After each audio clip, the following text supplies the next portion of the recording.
Awesome. Hey, everyone. Excited to be closing us out today. I hope to be entertaining and engaging and maybe not even take up the whole 30 minutes. We'll see. So first, a little bit about myself. My name is Chris Van Pelt. I'm one of the co-founders of Weights and Biases. I also founded a company named Figure 8 back in 2007 that was helping companies create labeled data for machine learning algorithms. So I've been in the space for a really long time and have kind of gotten a front row seat to a lot of the changes in ML leading up to the current LLM craze. So we're going to dig into that today. When I first started Figure 8 back in 2007, AI and machine learning, they worked against us when we went to investors to try to get money for the company. They seemed risky. They were unproven. It seemed like academia had been saying it's going to work for years, and it still wasn't working. The time we live in now is obviously very different. Here we can see from a recent Sequoia article, 50 companies in AI, and it's obviously like a very hot area, as you all know. And within this, we have this explosion of generative AI companies, often leveraging LLMs or diffusion models. If you look at the most recent batch of YC companies, I think it's like 70% are somehow using LLMs or Gen AI. So it's a very different world. One area that is incredibly exciting for me as a developer is this explosion of open source tooling and models. If you go on GitHub, you can check out this cool repository called Open-LLMs that kind of lists all of the new models and tools that are out there. This thing is a very active repo. It's changing every day. It's really exciting for me to just go and check every week to see what is being launched.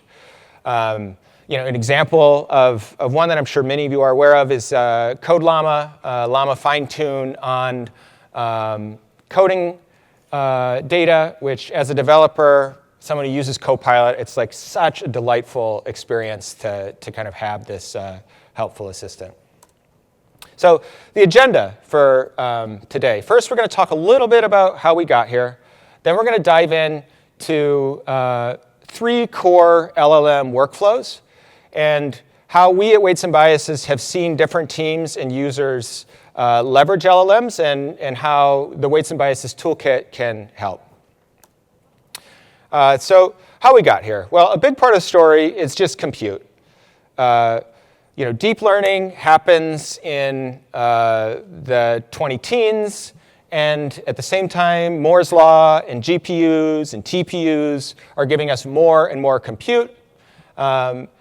So we have models like GPT-3, which was 175 billion. GPT-4, we don't know how many parameters, but it's a lot. It's more than that. And then really big models such as PaLM with 540 billion.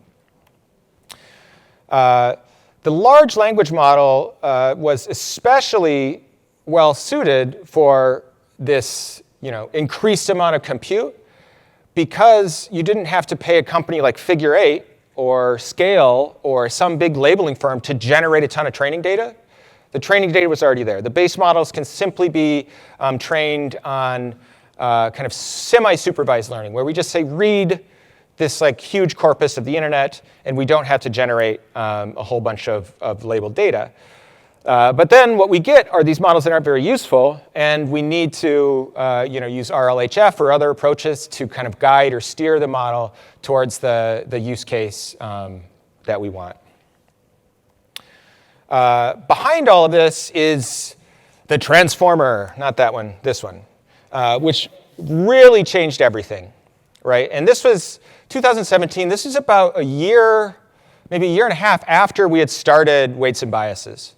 So when Weights and Biases as a company had started, TensorFlow was the framework of Torch. PyTorch really wasn't a thing. And computer vision was where all the action was at. It was all about self-driving cars. Elon Musk said we're going to have one next year. And then this transformer architecture comes along in the attention is all you need paper. And at the time, I don't think any of us knew how big of a deal this was, but I mean, this is really at the core of all of this LLM craze. So GPT-4 is obviously a transformer-based pre-trained model. Now, Elon Musk, the Tesla Autopilot, is mostly transformer-based. More and more deep learning models have, some component of it, actually this kind of attention component, this transformer. Transformer comes in many different flavors. We have decoder only, which is like the GPT family, probably the one that's kind of most familiar to folks. Things like BERT, which can give us like embeddings and we can use for knowledge retrieval or other use cases, and then encoder, decoder, often used for translation. The moment that I think really made it such that every tech company we go to has to say something about LLM or AI was in December of last year. And I remember I was at NeurIPS in New Orleans, and OpenAI releases ChatGPT. And it's changed the world. Shortly after it was released, I went to Japan. We have a team in Japan, and I was in the cab on the way to see the team, and there was a little video screen, and I just saw a kanji and then ChatGPT, and I was kind of like, wow, it's everywhere. So what made this so amazing? I would say it's the interface. It's so natural. It's just communicating. It's going back and forth with this agent, and you can be delighted by what this can understand and do. I found myself often really amazed at what this could do. Now, before this, especially Weights and Biases, we've been working with OpenAI since the beginning. We'd played with GPT-2, GPT-3 in their code playgrounds, and it was magical. It was interesting, but it wasn't as magical as this. And it's really that fine-tuning process and making the interface designed to be an assistant that I think captured everyone's imagination. So the other really cool thing about a transformer is you can feed anything into it. So we can have image-based transformers where we take an image and break it into chunks. We can have speech-based transformers where we take spectrograms and feed that in as a time series into the transformer, just like the time series of words from books. And I think this is an area that OpenAI teased recently, but is definitely an area of excitement and where a lot of new and interesting use cases are going to come, these multimodal transformers, where we can pass in both image, audio, video, text, you name it, just model it as time series data, and the transformer should be able to use its attention mechanism to efficiently predict whatever you're asking it to predict. One of my favorite things about having started Weights and Biases is our customers. We're able to work with customers across all different industries. We're not focused on one specific use case, self-driving cars. And we've gotten to work with everything from agriculture to medicine. And I think areas where AI, the transformer, these LLMs are really most exciting are areas like medicine and assisting in care of humans. And I think this is really going to save people's lives and make the world a better place. So it's super motivating to be a part of all of this. So let's talk about how Weights and Biases, first what Weights and Biases is, and then how we kind of help folks with LLM development. So think of Weights and Biases as your machine learning system of record, a single place to capture all the various activities that need to happen when you're modeling. So, of course, there's the training of models, but maybe you need to pre-process your data set or analyze your data set. You likely want to evaluate models. Maybe you want to do some experiments with prompts. As you're doing this, you often have actual file assets, so we can version models and data sets. And I think most importantly, Weights and Biases allows you to collaborate and visually tell stories with your teammates about what is actually happening. So then you have this central repository where as team members come and go, they can kind of understand how you got to where you are today and have a single source of truth for all the activities the team is iterating on. So we see three core practitioner types. There's the LLM creators. This is really the weights and biases wheelhouse. We've been supporting the majority of these players, such as OpenAI, Meta, Anthropic.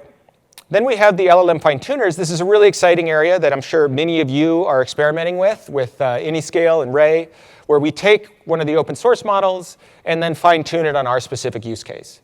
And lastly, we have the LLM Prompt Engineers.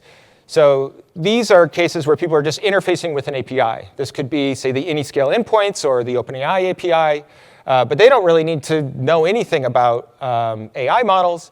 They just use the power of these pre-trained models that have often been fine-tuned for them. So as mentioned, these LLM creators, they're all users of weights and biases. We've helped them actually create these really large language models. If you yourself are trying to create a model from scratch, we would love to help you as well. Here's actually a picture of Carrie, our head of product at OpenAI here in San Francisco. We were fortunate enough to have OpenAI as one of our first heavy users of the system. This allowed us first to design a system that can scale, but also allowed us to design a system that was forward-looking, future-looking, because we knew the team at OpenAI were going to be working on the things that kind of the rest of us would likely be working on should they be successful.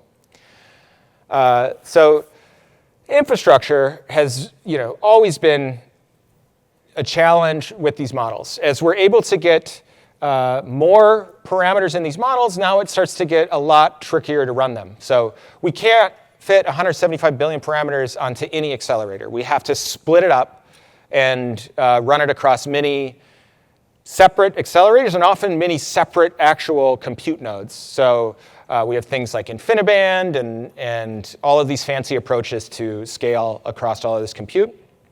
Weights and biases helps you kind of understand any performance bottlenecks. We're automatically capturing GPU usage, CPU usage. And we have nice integrations with tools like Anyscale that make the kind of pain of actually dealing with really complex distributed infrastructure easier. Yeah, I'm just looking at these French fries, and now I want some McDonald's French fries. And I'm questioning how effective this image is for the slide, but all right, let's move on. Another really powerful aspect of weights and biases is scaling the team. So now when you have these really big models, they're really complicated. You need a bunch of different subject matter experts, and you probably care about safety and privacy. A lot of people start working on these together. So having that central interface has proven to be incredibly important for customers like OpenAI and other companies. And it's something we're really proud that the product's able to do. An example of actually using weights and biases as almost like a training journal, literally a training journal, is this example for DALL-E Mini. So DALL-E Mini was done by a gentleman named Boris Dema, who's a longtime friend of weights and biases. When OpenAI released DALL-E, their diffusion model that generated images, Boris thought, wow, it would be cool if I could actually create my own model. So he went on this journey of figuring out all of these different issues with his data set and the model and the hyperparameters and how to get the best model produced. And he kept an open journal on weights and biases. So you can go to wnb.me/DALL-E-journal and actually see what he learned during that journey. Eleuther AI also has a public experiment tracking journal on weights and biases. So Eleuther are the authors of GPT-J, GPT-Neo-X, and you can actually go see the various experiments they've done, what worked, what didn't work, and hopefully not repeat the same mistakes that can be very expensive when you're running this on many different accelerated compute nodes. So we've taken a lot of these lessons and best practices from these friends of weights and biases and customers and actually created a white paper. So if you are looking to be one of these LLM creators or try to understand what that would look like, I'd encourage you to check out our free white paper at wnb.me/LLM whitepaper and kind of share in the knowledge that we put together here. So our second persona, the LLM Fine Tuners. So fine-tuning models is made actually really easy. Anyone can do it, thanks to amazing tools like Hugging Face, Anyscale and Ray, and weights and biases. So we have just built-in integrations with these libraries so that you can take the Ray Hugging Face Accelerate framework, create a trainer, have it do all the complicated infrastructure scaling for you. As long as wherever those nodes are doing the training, as long as weights and biases is installed there and you've logged in with an environment variable or by using our command line tool, we'll automatically capture all of these beautiful charts and graphs to allow you to compare different trials of your experiments as you're fine-tuning.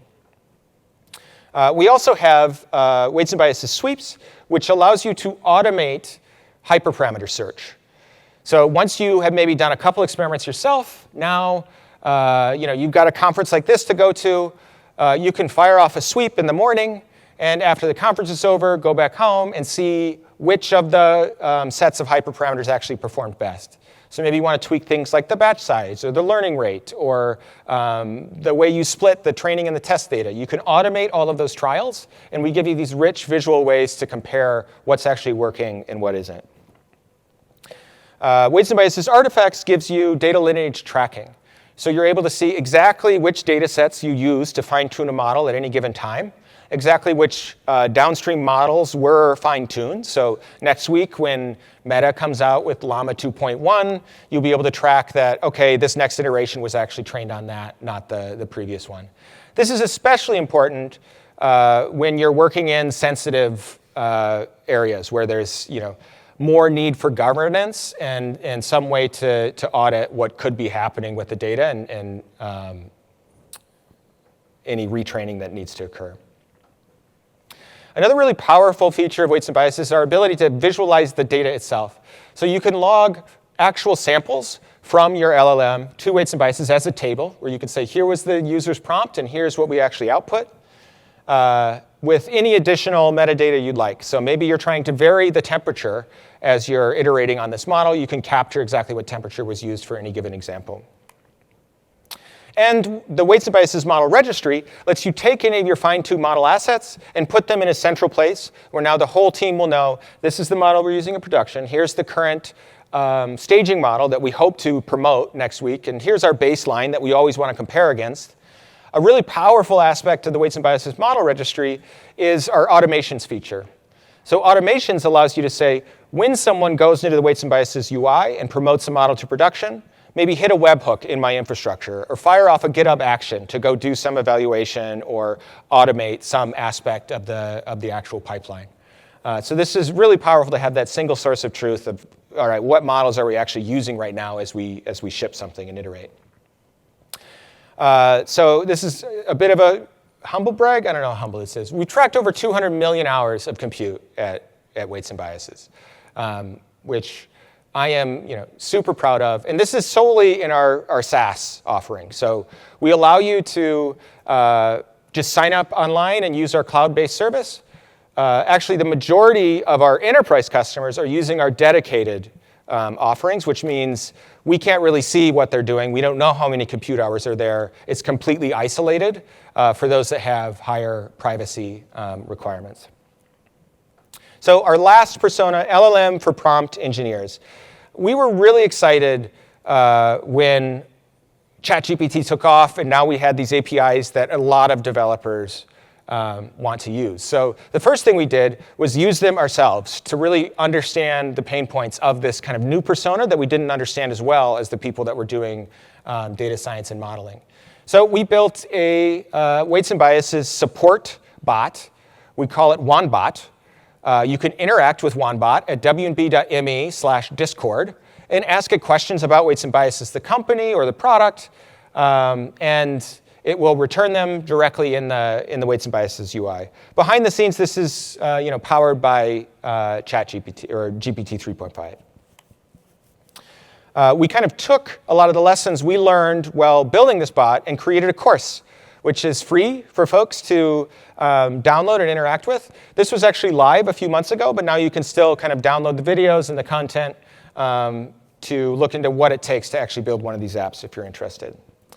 One of the big questions we had to ask ourselves when kind of the world shifted 7-8 months ago was, does building the best tools for machine learning practitioners still matter when GPT-4 seems to essentially just nail most everything?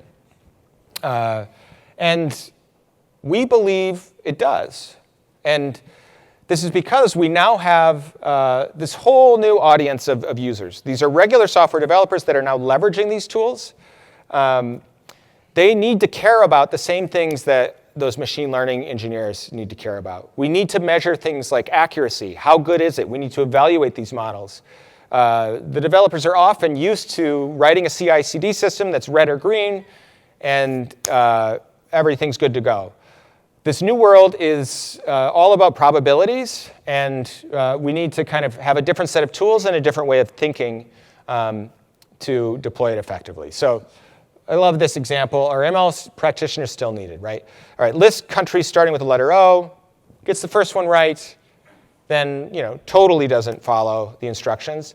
Often we can just ask these models like, hey, are you sure?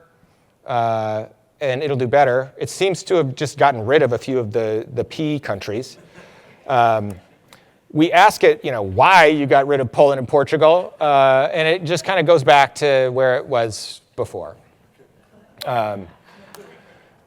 So we have these problems with hallucination. We have these problems with just understanding what is right and wrong. So a bunch of new solutions have been built to handle these. The one we use in our WANbot is a knowledge retrieval. So with knowledge retrieval, we're saying, OK, we're going to actually give as context to the model some knowledge that we have. When someone asks a question about weights and biases, we're going to go search our documentation, grab a couple chunks from it, and say, hey, GPT, here's what weights and biases documented. Here's the user's question. Take this information and give us an answer, which drastically improves the accuracy for domain-specific problems. This starts to get pretty complicated pretty fast, right? We have now a prompt that comes in. We've got to go to this vector database. We're probably using embeddings to find the appropriate document chunks to pull down, and ultimately give an answer to the user by feeding all of that into an LLM. So the common approach here is to use a chain. Probably the most popular library today that allows you to chain these things together is LangChain. And you can do lots of really interesting stuff by kind of putting all these tools together and getting results out. And you have a lot of choices in what LLM to use. So there's a ton of trade-offs between these different LLM vendors, whether it's cost, privacy, scalability, that you need to think about. And when you're asking these questions, weights and biases can help you answer them by letting you compare all of these tools and debug the underlying chains. So the first feature I wanted to call out is what we call the weights and biases tracer. This allows you to dive into any one of these chains and see, for any given step of this retrieval process, what went wrong or what went right. So this specific chain was having us ask questions to a database, and then we used this knowledge retrieval to get the schema of the database so that the LLM could generate SQL, and then we actually execute that SQL on the database to get an answer. Any one of those steps could go wrong as you're debugging. The LLM tracing tool lets you dive into each of the steps and see exactly what went right or what went wrong. And it's a very popular tool on the platform now for folks iterating on these chains. We also need teams to be able to evaluate the models. Now, as we get new base models out, or we try different fine-tuning options, or we're just taking a subsample of the actual query response pairs in production, having a central dashboard to evaluate these things is critical for the team to understand if you're getting better or worse. So we've worked with frameworks like OpenAI Evals and other open source evaluation toolkits, which often involve just like asking GPT if the answer was right or not, which is kind of mind-blowing. But at least it gives you a sense of what is working and what isn't. And lastly, one of our most recent product launches is LLM usage monitoring.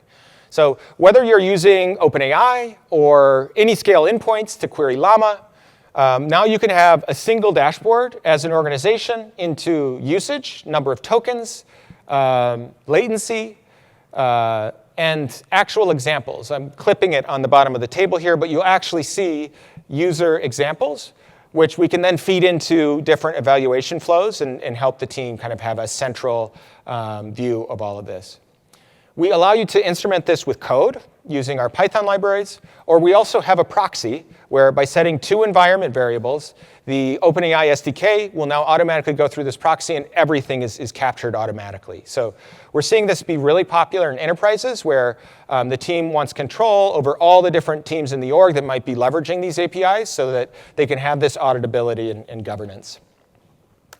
So that's an overview of weights and biases prompts. We've got these improved tables. We've got our LangChain integration, OpenAI integration, integrations with the Anyscale endpoints, with proxy coming soon, and also a JavaScript library for those that are in Python land. You can learn more about all of these tools and how we can help at wmb.me/LLMs. And with that, stay in touch. I'm on LinkedIn, Chris Van Pelt. I'm on X. Hit me up at Van Pelt. And yeah, you can learn more about the weights and biases offerings at those 2 links. Thank you so much. We've got a couple minutes for questions. Really appreciate your attention.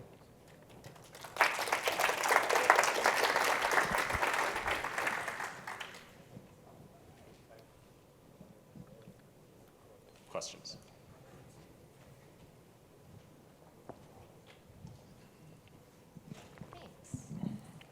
Hey, you talked a lot about, the difference in adoption of these tools between machine learning engineers and software infrastructure developers.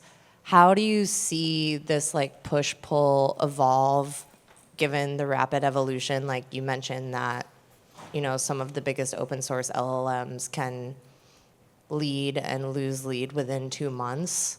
So how do you see production changing between these 2 engineering teams over time in order to build AI products? Yeah, it's a good question. I think it's still a little too early to say.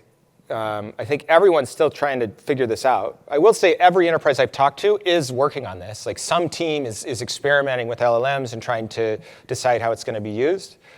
My gut says there's going to be a ton of just regular software developers that are working very closely with LLMs, and they'll be partnering with the ML engineering, data science-y counterparts to ensure they have a strong, data foundation to measure and understand how well these things are performing. A big open question for me is are people just going to be using Anyscale endpoints, OpenAI endpoints, and their equivalent fine-tuning APIs? Or will they be taking on the rather complex responsibility of running these models in their own infrastructure? I think the more sensitive enterprises that don't want data to leave anywhere are going to be in that second camp. But it's a lot harder to do. And I think, we'll see probably some interesting tools and companies that help with that specific problem as well.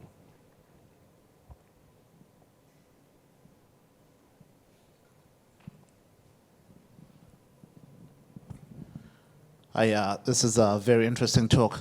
So what are your thoughts on the evaluation of these models? How would you recommend we evaluate the models? Yeah, great question. Depending on the problem, evaluation will either be easy or difficult. Now, if you're using these LLMs to do some kind of classification problem, that's like a relatively easy thing to evaluate. You get labels, you know what class some set of things are, and you run it through the model and make sure that your classes are agreeing. If you're doing a problem like the WANBot, which is knowledge retrieval, now we can automate some of that evaluation by asking, maybe we're using GPT 3.5 to do the actual WANBot, but then we evaluate it with GPT 4, which is more powerful, and kind of give it the same information and ask it, to grade GPT 3.5. Now you get a sense for things, but you can't just blindly trust this. You're going to need a human to go in and evaluate some subset of the examples. So I think another interesting area here, when the output is a little more ambiguous or hard to really automate an understanding of rightness or wrongness, is to incorporate some kind of labeling pipeline, whether that's directly in your application or product, just like in ChatGPT, you can thumbs up or thumbs down, which OpenAI is using as a signal to how good it is for any given question. or by partnering with a company like Figure 8 or Scale to literally go and label data to get that measurement. But it is important, for sure.